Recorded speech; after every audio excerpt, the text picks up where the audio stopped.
morning and welcome to Cover 2 Cook. We're on episode 203. We got to talk about the weekend of college basketball as it was an opening weekend of March Madness. And then we got some college football news as a targeting call is being changed. And then in the NFL, there's always news. And we got some news to talk about, like the highest paid wide receiver. So we got a lot to talk about. Let's get it started. Yeah. I was going to do a vertical jump there. Thank you, Sox. Travel been to Indiana, and did Cover 2 Cook get you a good hotel? Indiana? No, I'm in Louisiana. I'm here for Mardi Gras. I know that this might be hard, but I don't know how much you remember Friday night since we left you damn near when you fell asleep. I got my belly full, man. I was like, I warm covers and warm. I was like, I could go to sleep right now. Yeah, I'm going to go with Jack Dorsey. Final answer? Yes. All right. This is going to be a long fucking day. All right. Thank you for joining Cover 2 Cook episode 203. And before we get started, let's introduce who we got with us today. Mr. Tim Cook, how was your weekend? It was good. I got to come up and visit the both of you. I got to eat at a different place called Milwaukee Brew. Very good.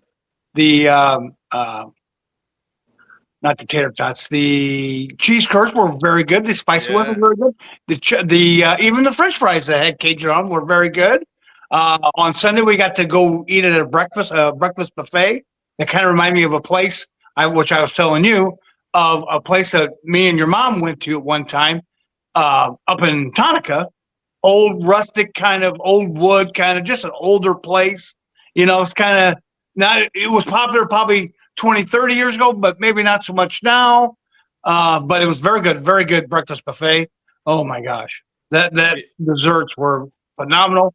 But overall, good weekend. You know, we got to watch a little bit of basketball, bet on some basketball. It was good. The travel was good up and back. So yeah, for sure. And then we got on the other side, Lisa Cook. How was your weekend? Yeah, you said it. Full of basketball. Boy, was I ready to just watch some Southern Charm. I need a break. Oh, that's funny. No, it was a good weekend. It is a one-of-a-kind weekend that you do have to just experience, but I just get burned out afterwards. But no, I definitely took some naps. So that was a highlight of my weekend. What was your nap count this weekend? 2, 3? I think 3, yeah. 3, okay, yeah. Friday, Saturday, Sunday, yeah. Yeah, kind of makes sense because we started March Madness on Thursday, it's just a long day. It's 11 a.m. to 11 p.m. Friday, same way.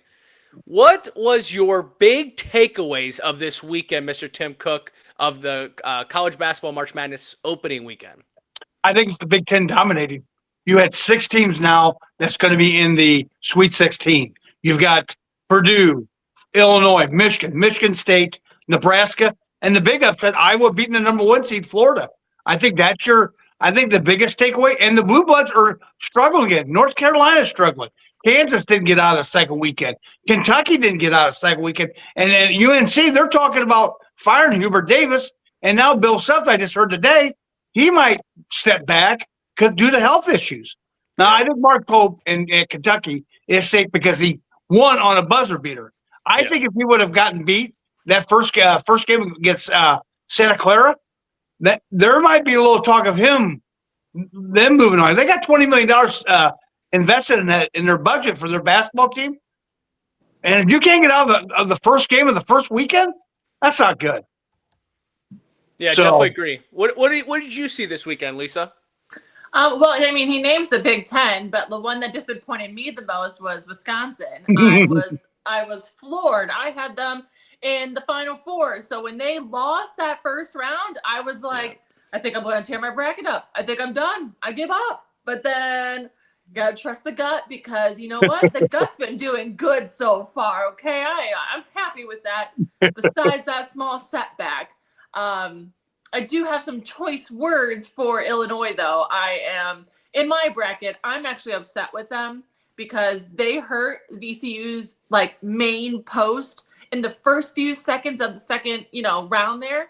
And what an absolute flip of the game. No one's prepared for that. You got to prepare completely separately. And I think VCU held on so well, right? They did so well with what they could do. But I'm more pissed off at Illinois. I thought they were going to choke. And, oh, of course, now they don't choke. You know, I listened to you two this whole time. Like, Illinois can't close. Yeah. They don't know what they're doing. They take it down in the final seconds and lose it every time. And no, their game plan is just to injure other players on the other side. Yeah, I don't know about all that, but when we do speak about injuries, one of my takeaways is Iowa State looks damn good, even though their second best player is gone. So I think that, because I got Iowa State winning it. So, right, I got to have some favoritism in that because not a lot of people do have Iowa State. And, like, with Florida going down, that takes out a lot of people. But that actually helped you, Lisa, because you had them lose the next round anyways. Yeah. Where a lot of people had them in the championship. So, with Iowa upsetting them, which, what a game. What a game. I will say, though, this. When they had the ball, like Florida did at that, I thought they would make a layup. They would do something. And when he passed it back into the post, it was like, that's too much time. You don't have enough time for that. The other takeaway, I think, is when you see this weekend, right? Sunday was so interesting. So many great games on Sunday. Yeah. Saturday, not so much, right? Kind of boring games on Saturday. Well, let's look about what happened on Thursday and Friday. Thursday was really good. Upsets and kind of craziness. Well, that led to a boring Saturday. Friday, we had kind of a boring day. No upsets. What led to a great Sunday. This is where now the Sweet 16, the Elite Eight are going to be great games. I will say, though, buzzer beater with St. John's. Buzzer beater with Iowa, pretty much. I mean, They did have another shot, but great games on Saturday or on Sunday to finish us off. The only thing else, Anthony, I don't like about Sunday. Now I had Monday off. I think these games going into 11 o'clock at night on a Sunday night. Come on, I mean that's 12 o'clock out east. That's just too late. They've got to shrink that up. If you got to put more games on earlier or have, it ain't like they only have one station, CBS. I mean, they have TBS, TNT, and True TV. They use all of them platforms. I think it's just too much, too late. Yeah. Another thing I was impressed with was Alabama Sunday night. Without that Holloway kid, and they still took it to Texas Tech, which is a hot team right at the time. They took it right to Texas Tech. If I'm, Alabama, Michigan, I'd be a little bit nervous with Alabama. Are they in the same region? I think so. Yeah, they're the bottom right. Yeah. Well, and I will say I agree with that. We didn't watch any of that Alabama Texas Tech. We didn't watch any of it. I watched till about halftime. I got tired, and I'm like, I'm going to bed. Yeah, well, that's for us. It was like you had all this excitement, and then even the UCLA game kind of disappointed a little bit because I thought UCLA would have gave a better fight with UConn. So once UConn won, it was like, all right, I see what the score is of that Alabama because it was cold on Sunday. Right. So I look over at Lisa, and I'm like, all right, I got some things got done around the house. I'm like, okay, it's time to go downstairs now, multiple TVs. She's like, no, I'm not doing it. I said, okay. So we sat upstairs on the couch where we had the big TV playing, we had the tablet playing, and we had my phone playing for all three of these games. And then they would just kind of switch as the games would end, rotate through. Then we get ready for bed, and what happens? Oh, man, we got a major headache. I don't know what. Yeah, because we're staring at a tablet and a cell phone trying to watch these games. But I went up to Bob's, and you know where the place I normally sit at. I had to step back a little bit because now that it's on at three games at the same time, we couldn't move. I ended up having to move around the bar, which I normally don't do, so that I could see one TV over here and two over here. It was kind of like, which is why we do what we do, right? Yes. It only makes sense to be at home for March Madness. Like it just. Unless you're even at the bars, like when we went to this, you called it Milwaukee Brew, but it's Milwaukee Burger. But Milwaukee Burger, like even if you're there, there was only one game going on, and we still kind of had to turn our head a certain way to watch the one game. Like when you're at home, 4 TV setup, that's the best way to do it. Now, that's if you're a true, like March Madness is everything. Because I did see a post that was saying that it's football, you have to be on a couch. Baseball, you have to be at the stadium. March Madness, you got to be in a cubicle. You got to be at work trying to watch 4 screens while trying to do a little work. I don't see all that, but overall good weekend though. But how's our bracket doing? So, Mr. Tim Cook, how's your bracket doing? Well, it's doing all right, but in the overall at the plant bracket, if you're not got into 1,000, you're not even close to being in the money.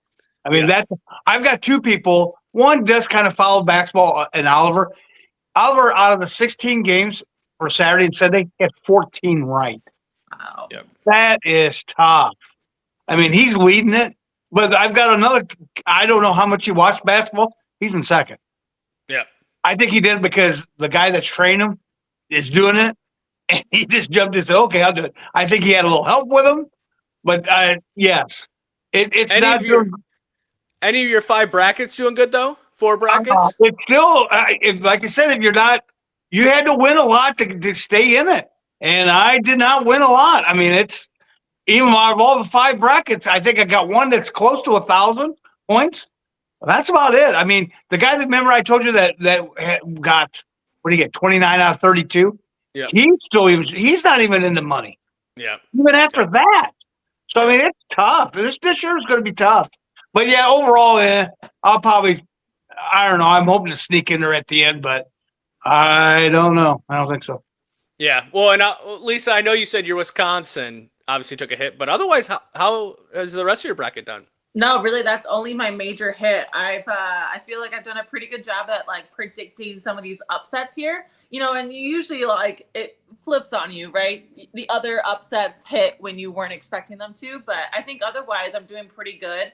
I had Florida going down in the Elite Eight. I had them losing to Nebraska. So them losing to Iowa didn't hurt me.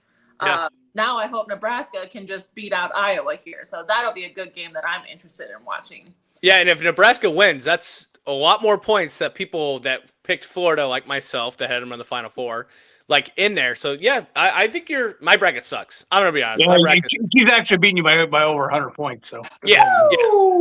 Like it wasn't great Friday for me. Right. And then Saturday didn't help, and then Sunday was like, all right, we're done with this bracket. Like, I think you can catch her if the Wisconsin one hurt her, but I think you can. But you had Florida too, so yeah. Well, and I could catch her if Iowa State wins, right? Or if Iowa State makes a run to the Final Four. Yeah. That's where I am, which hopefully they get better with that. All right. Now we got to move over to the betting. You come up this weekend. We got to cross the border 5 minutes just to put in our bets. Friday night, we decided to put a little bets because you came in that morning. We didn't put any bets down, but then that little lull, that 30-minute lull in between those games, we went and put in bets. We put in 5. I put in 3. You put in 2. What did you go? I went 1-1. I had the Clemson one screwed me because I took Clemson against another Miami. team. I think it was that was the later one. Miami and Missouri. I had Miami on that one, which that one came in. So yeah. In Iowa. Yeah. Yes, Iowa. Yes. Yeah, and then I had 3 bets. Only went 1 for 1 and 2 out of that one. Didn't look good. We went 2 for 5 out of that first Friday night. And then we come into Saturday. We're like, all right, we got to do better. I'll let you do the 3 bets. I'll do the 2 bets. And then what did you go on Saturday? I had the Michigan and Michigan State. I had TCU look good at halftime, looking real good. Yep. But they just kind of so yeah. I did go 2-1. Yeah, and then I went 1-1 off the bat. I think it was the Texas. I took Texas with the points. They ended up winning. Yeah. So and then the last game was the over of, and it was, who was it again, Lisa? Vanderbilt, Nebraska. Yeah, Vanderbilt, Nebraska, which was 146.5 or 147.5, and Nebraska goes down and scores. It's like no twos, you can't score. They scored, and you're like, okay, so now I wanted overtime initially, but Nebraska scores. All right, Vandy's got a timeout. Here we go. 2 seconds left. He shoots his half quarter, and I will say there's been so many videos made about that shot because if you look at the crowd, you see they think initially it's in. Right. You see the coach of Nebraska thinking it's in. And then even the Nebraska players being like, oh my gosh, he just made this shot. Hits the back of the rim, hits the front of the rim, or hits the backboard, hits the front of the rim, and goes out. It hits under by 0.5, so I lose by 0.5 in this one. Really shitty, but otherwise, Still went 50% on that day, but got my money back. Could have been nice to get a little bit extra in that one. It was funny, though, because I heard the coach after the game say, well, maybe it's because they have those inflated basketballs I heard that caused too. that. I heard that too. I'm like, okay, all right, whatever. Which you will provide as we record again before Friday, because the games start on Thursday. You're going to provide your best bets going into this weekend. Yes. I might give a couple as well, just to kind of see where we're at with that. You got to bet on March Madness. And now that you've seen these teams play one weekend, it's really one of those things where now you kind of know. I prefer betting on the last 2 days, the Saturday, Sundays. Right. Because that's them coming off of playing Thursday and Friday. You know exactly what you're going to get. Thursday's tough because who knows what you're going to get when they take a week off. Like almost a week off. And also, too, Anthony, in our Calcutta, I didn't tell you this one. We have Arizona. Yep. We have Michigan State. And we have another team. But we had Kansas as well. Yep. And they're the ones that lost by last second. Tennessee. And so we still have 3 teams, 3 of our 16 teams still in the Sweet 16. All we got to do is 1 and 3 is got to win next week or win Thursday or Friday, and we'll get some money. Yeah. We prefer to have Arizona win it all, or Yeah, and they look good. I will say that. Yeah. But that kind of leads me to another conversation. Are Cinderella's dead as only one double-digit seed is still in the Sweet 16? If you don't know, that is Texas. They had a play-in game. They're the only team left in the Sweet 16. Now, before we get started on that, a lot of the analysts, the professionals, stated that Texas is a good team. They just were inconsistent throughout the season. But there's only one team left. Do we think they're dead, Mr. Tim Cook? I think it's going to be very few and far between you're seeing the double digits make it to the second weekend. I think it's going to be hit and miss. Not like it used to be. I think NIL has changed the landscape of college basketball, including college football. But you're seeing a team like Nebraska, they're kind of a Cinderella because they won a game in the NCAA. They're kind of like the Indiana of football. They're really good in one sport, but not so much in the other sport. So, and now you're seeing the kind of a little bit of a change. Maybe you could see Nebraska in Elite Eight or a Final, especially now because, the bad deal is they're in a bad region where if they beat Iowa, they might have to play Houston. And that's a home game for them. They're 2 miles away. I feel sorry for Illinois. That sucks. That is a road game for them guys. They're playing Houston. Whoever did that one was bad. That was bad. Putting Houston in that same region. I'm sorry. It's bad. Well, and let's say this too, like Houston being home, but Houston is Nebraska's kryptonite because they want to play good defense. Nebraska wants to score a lot of points. Right. So one's got to give. Yep. And usually the offense gives in this one. Now, Lisa, he said that NIL has ruined it. Do you think NIL or the transfer portal has ruined the Cinderella story? Yeah, I guess you could say that, but I mean, Cinderellas, I think, are not dead because they are so unique as it is that they don't have to have the spotlight on them in the regular season for them to be the team to beat. They are the team that's the underdog, that is the double-digit seed. So I don't think it's dead. I think it's just a unique situation to be in. I mean, we saw Loyola. They for years, right? Like a couple years back, Loyola was the team that just kept winning and winning. Like it's the team you least expect. So you can't anticipate who's going to be a Cinderella until they're in this situation. But if you have that good team chemistry, yes, I think the NIL plays a portion or the transfer portion plays into it because people will up and leave like we've seen. Like we even saw that Kansas guy go to St. John's because he wasn't getting the recognition he wanted, right? So you get that drama, but if you have a team and you have a coach that's like committed to it, you absolutely could be the underdog, could be the Cinderella.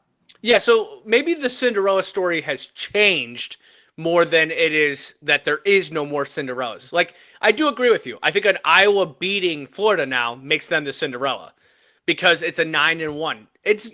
But I don't think you're going to see double-digit seeds in the Sweet 16 or the Elite Eight or Final Four going forward. So it's just changed. Is it dead?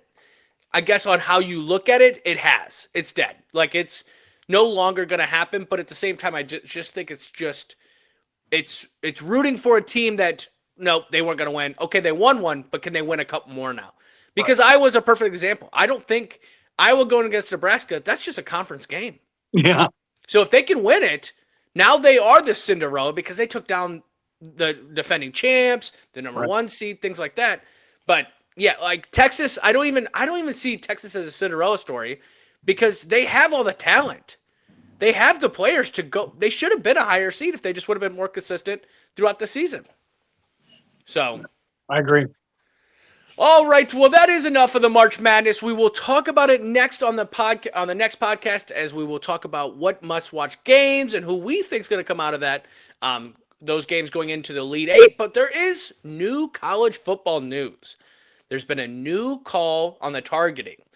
So a player will no longer have to sit out the first half of the next game if the targeting call is in the second half, and it is their first targeting call of the season.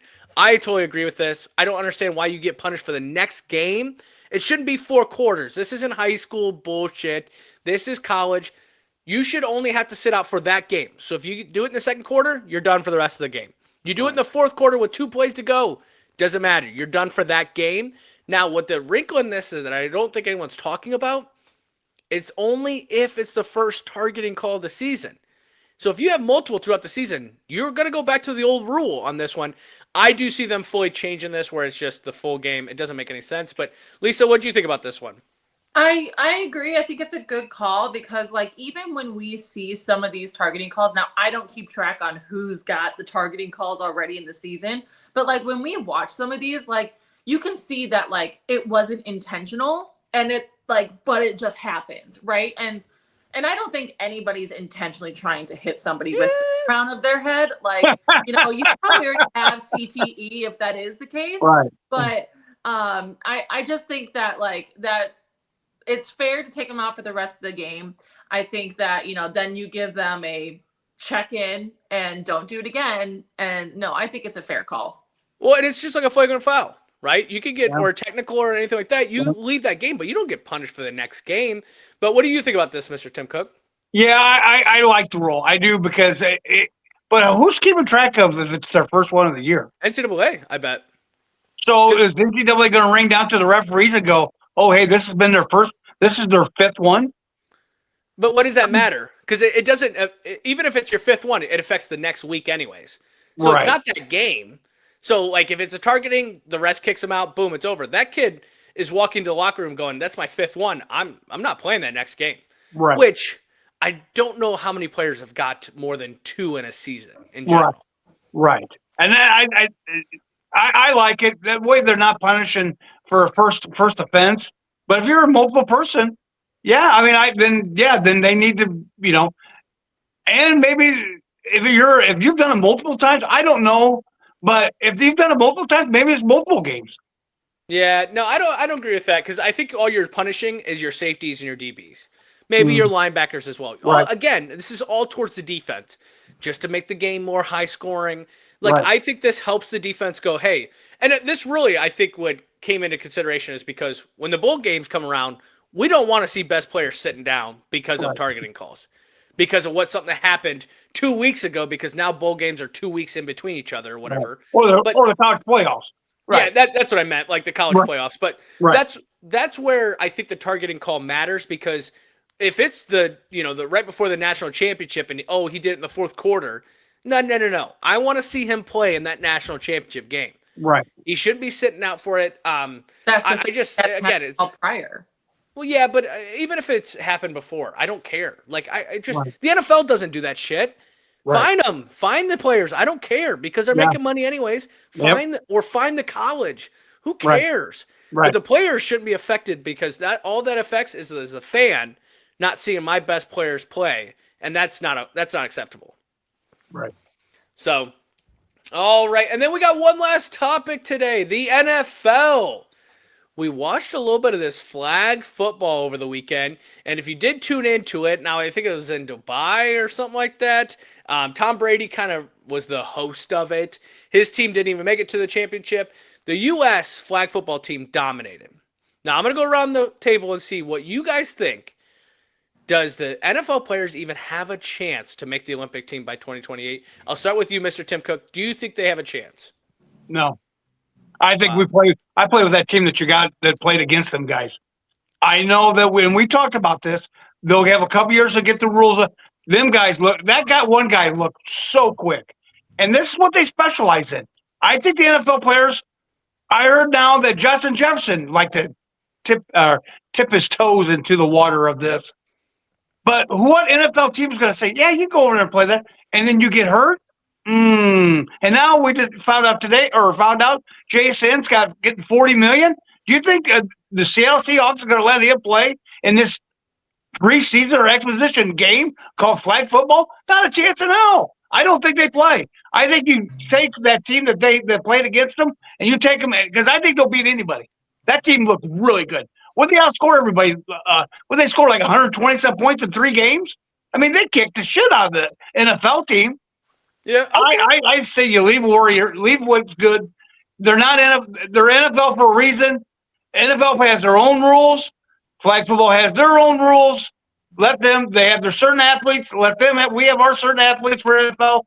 You leave it as is. All right, let's ask Lisa. What do you think? Do you think any of the NFL players make or go out for the Olympic team?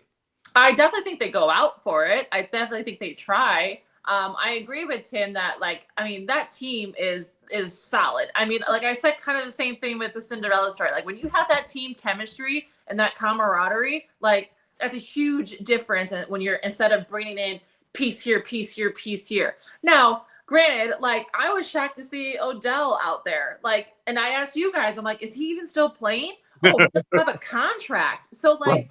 Players like who could be like a significant, situation like that, I could see them maybe being on the flag football team. It was definitely interesting, the whole dynamic in general, because the field is smaller, like width and length, like everything was just faster and shorter, and just like, there's no offensive line, no defensive line. So it's just like play. Like, you're scoring so quickly. So I definitely think it's a different game than NFL is used to. So yeah, I'm sure they weren't, adapted to the game, but I definitely think they try to go out for it. All right, you guys just slow your goddamn rolls, okay? Because if these flag football people were that good at playing football, they'd be in the NFL. And you're saying, oh, that guy was fast. Well, he's going against a running back, Saquon Barkley, who's built for speed but strength as well. So when the U.S. team gets ready to be made, you won't see a Saquon Barkley out there. You won't see Luke Kuechly, who's been retired for 7 years, out there. You won't see Tom Brady. You're going to see people like Justin Jefferson, Tyreek Hill, guys that are fast as, okay? Yeah. That's how fast they are. Now, these other players are going to look fast when we don't have our fastest players out there. I will tell you right now, there's going to be a couple of them that make the team from the flag football. But it's going to be majority NFL, because this was an exhibition game where Odell Beckham was playing. Devontae Adams was playing.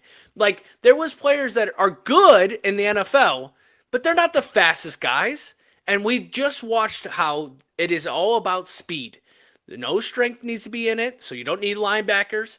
You don't need running backs. You need all wide receivers and a good quarterback. So I think the U.S. team makes it. If I can rebuttal on top of that, but like I said, the field is shorter and in both length and width. You put those flag football players out on an actual football field, and I bet their endurance goes to shit. Like, they asked Barkley, you can't jump, so you can't jump over people. So Barkley was pretty much null and void because he can't jump over people. So you can't even do that. I mean, they just looked a lot slower. And I agree with what, Lisa, you're saying. I think the way the field is constructed, I think that makes them look slow. Yes, but again, football is not built on speed. It's built on speed and strength. Flag football is built on speed. Agree. So if these guys are that fast, why are they not in the NFL? Why are they not? Like that one guy, he's just too small. He's too small, built wide. He's too small. Which makes sense why, when we put our fastest people out there, we're going to beat them. Like, and again, these guys have been doing it for how long they would. This is the first time. Half the NFL players didn't even know the rules. This Yeah. Olympics isn't tomorrow. This is Right. 2028. You Right. get them in there with their strategy. These are the best athletes in the world. I appreciate everything that the U.S. flag team has done. Hey, good job. But it's time to go back to your real daytime job because these NFL players are going to take over. If I was that good at flag football, and also too, real quick, if you think these NFL players have not played something like this, you're crazy. Because Right. it's called 7-on-7.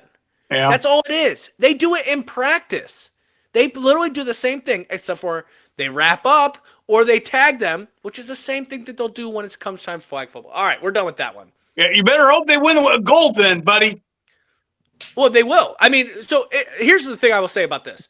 If you can guarantee that U.S. flag team can win a gold, then throw them out there. Right. Don't get the players injured. Don't Yep. get anything like that. Right. But you're not going to hold back for the first time ever that these NFL players can go into the Olympics. You're not holding them back. You're not. Right. And you know what?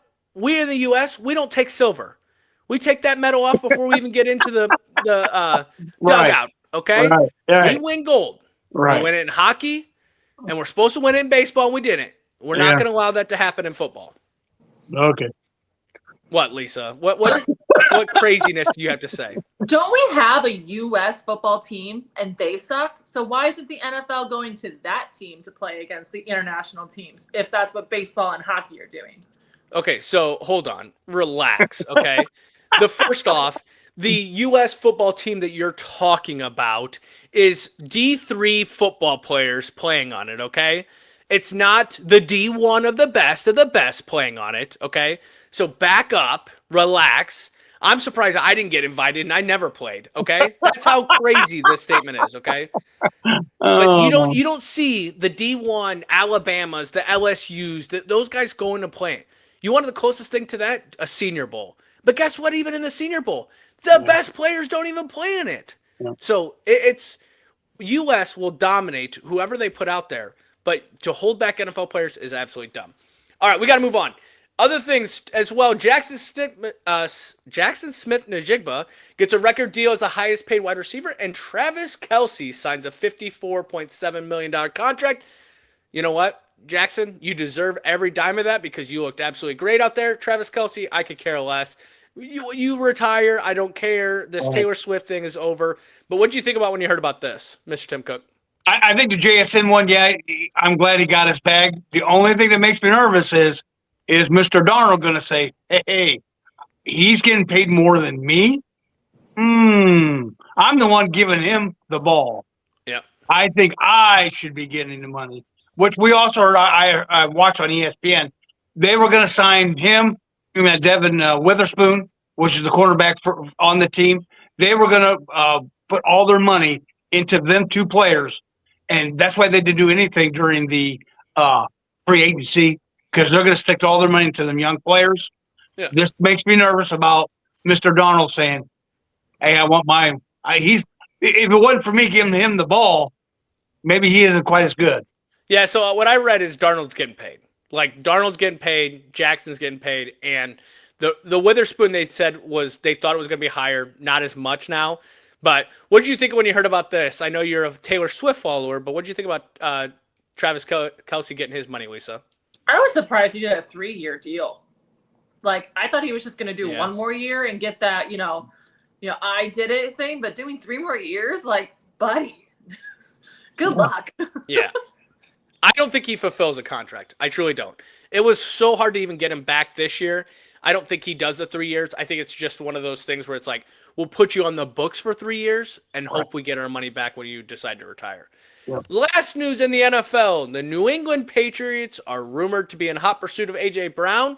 We can see this before the season actually starts of a possible trade.